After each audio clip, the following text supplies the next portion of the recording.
Mandawi City ning unang adlaw sa tuig gipahimuslan usab sa mga tawo ang holiday aron makauban ang ilang mga mahal sa kinabuhi. Nagpiknik ug nangaligo sila sa Mactan Channel. Ano ang report ni Nico Sereno?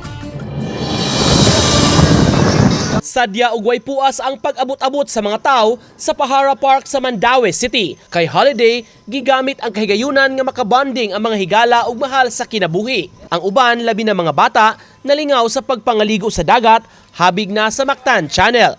Gikan sa parke ug bisan sa baybayon sa umapad, ubay-ubay ang nangaligo. Samtang ubang pamilyahan, nalingaw usab sa pag-standby lang sa dapit ug nagsaw sa dala nga mga pagkaon. Sagad kuno mga salinrasab sa hikay kagabi aron dili dako og gasto. Ayahay, kanang presko kayong hangin. Nindot ba kay murag makuan jud ka sa imong mga kuan bitaw? Sa ginhawa ba? Way gasto sir. Ha? Way gasto pare diri na. Wa gyud gasto. Pinudol mo, lakto. Kay sa Enjoy. Hangin, pahangin. Nagbaw na mong daan. Oo. Ang inyong gibaw nagluto pa mo or mo handa kagabi Oo, ang sobra sa handa. Dunahinoy mga personnel sa syudad nga nagbantay, labi na sa entrada sa park, nagmonitor sa nag-abot-abot nga mga tao. Wajig gasto kay way ka na cottage. Libre ba, libre open.